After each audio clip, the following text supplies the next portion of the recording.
ఉండడం ఏంటమ్మా? కుంకుమే కదా అది. నిజంగానే నల్లగా ఉంది శౌర్య. అదేంటి?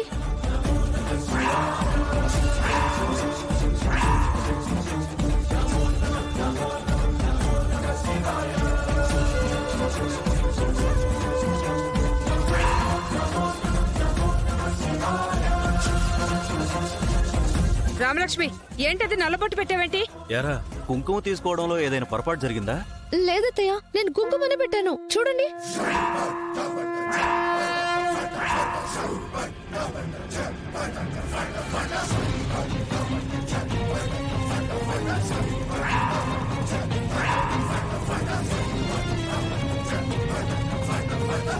నాకు అర్థమైంది. మా అందరికి పెట్టిన కుంకుమ ఎర్రగా ఉంది, నీకు పెట్టిన కుంకుమ మాత్రం శ్మశానంలో బూడిదలో అయింది.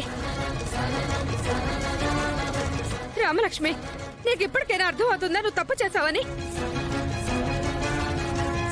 ఆ గుడి తలుపులు తెరిచి నువ్వు పెద్ద తప్పు చేసావు. మరలా దుష్ట శక్తి వెంటాడుతోంది. నా కొడుకుని చూస్తుంటే నాకు భయం వేస్తోంది.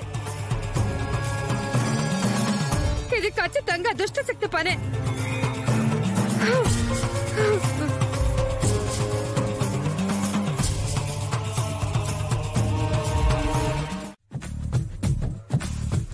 ఆ ఇంట్లో వాళ్ళు నమ్ముతూనే ఉన్నట్టున్నా ఎక్కడో ఒక మూల చారు మీద అనుమానం ఉందని నాకు అనిపిస్తుంది అల్లుడు. మనిషి అన్నాక ఆ మాత్రం అనుమానం ఉంటుందిలే అత్తయ్య. అందుకని నేను తెలుసుకున్నది ఏంటంటే, ఏంటమ్మా? ఎవరైనా చనిపోతే మాల తీసేయచ్చంట.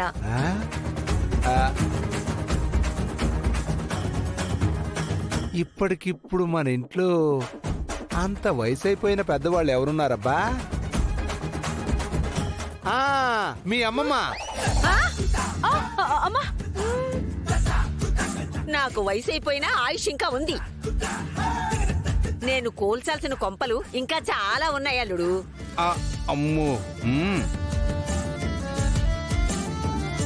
నీ పెళ్లి కోసం ఇప్పటికిప్పుడు ఎవరు చేస్తారే? అమ్మా, ఏ ఇంట్లో అయినా సరే కుటుంబం కోసం త్యాగం చేసే ఒకే ఒక్క వ్యక్తి శక్తి నాన్నే కదా.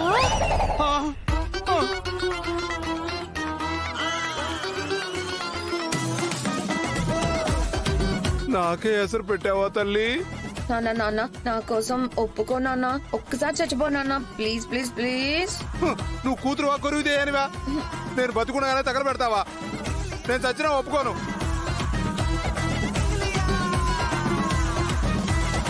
ఇంకా నాకు బతుకు మీద ఆశ ఉంది. ఇదిగో నీకోసం పోలీస్ స్టేషన్కి వెళ్ళా, జైలుకి వెళ్ళా, చేయని నేరాలన్నీ నా నెత్తి మీద వేసుకున్నా. ఇదిగో ఊరందరి ముందు ఎదవనైపోయా. ఎన్ని చేశానే? ఇదిగో నన్ను చచ్చిపోమంటే నా వల్ల కాదు. నాకు ఇంకా ప్రాణాల మీద ఆశ ఉంది అంతే. ఇదేంటి నీకు పాడాలోచనలు? నీ మెళ్ళ తాళి పట్టానికి నా మెళ్ళ తాళి తీసేమంటావా? నేను ఒప్పుకోను. అలా అడుగు. ఇదిగో ఈ మనిషిలోని రాక్షసత్వం శృతి మించిపోతుంది. అయ్యో నాన్న, నేను నిన్ను చంపుకుంటానో చెప్పు. మరి ఏం చేస్తావు? జస్ట్ చనిపోయినట్టు నటించు నాన్న. నటించడమా? అవునా, ఇప్పుడు నువ్వు చనిపోతే ఇంట్లో నాన్న చనిపోయినందుకు మాల ఉంచారు కదా, మైలు కదా. అందుకని నేను ఈ మాల తీసేస్తా. ఆ తర్వాత సీనుబాబు వచ్చి తాళి కడతాడు.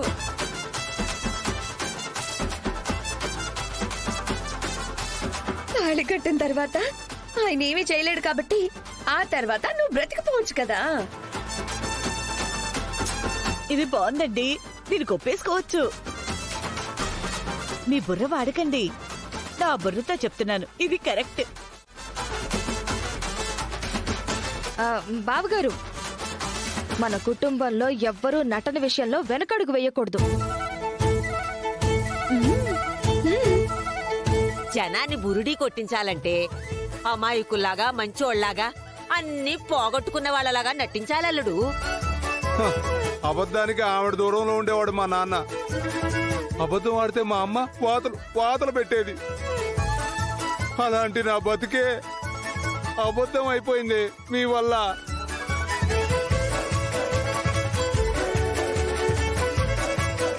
ఏమి కుటుంబాన్ని ఇచ్చావురా దేవుడా. మీరు తర్వాత బాధపడతారు గాని ముందు అమ్మాయి చెప్పిందని ఒప్పుకోండి, లేదంటే ఈ అర్ధరాత్రి వచ్చి పీక పిసికే నిజంగానే చెప్పేస్తుంది. అమ్మో వద్దు అమ్మా, నేను నాటకమే ఆడతానులే. మీకు కూతురంటే ఎంత ప్రేమో. నీలాంటి కూతుర్ని కన్న తర్వాత నాకు తప్పుతుందా తల్లి? ఇప్పుడు నేను చనిపోయినట్టు నాటకం ఆడాలి, అంతే కదా? అంతే. ఆ?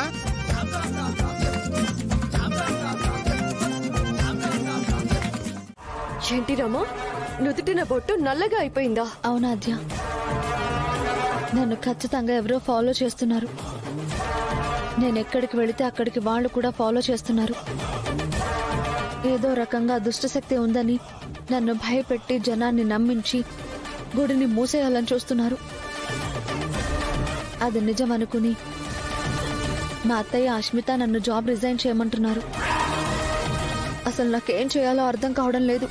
నువ్వు తొందరపడి జాబ్ కి రిజైన్ చేయకు రామా. పొరపాటున కూడా నేను ఆ పని చెయ్యను. శౌర్య సార్తో కూడా నేను అదే మాట చెప్పాను. శౌర్య ఒప్పుకున్నారా మరి? ఆయనకి ఏ ప్రాబ్లం లేదు అంటే వాళ్ళ మాటల్లో ఎంతో కొంత నిజం ఉందనుకుని తాను కూడా భయపడుతున్నారు. అదే కొంచెం బాధగా ఉంది. నువ్వేం భయపడకు రామా, తను నిన్ను అర్థం చేసుకుంటాడు.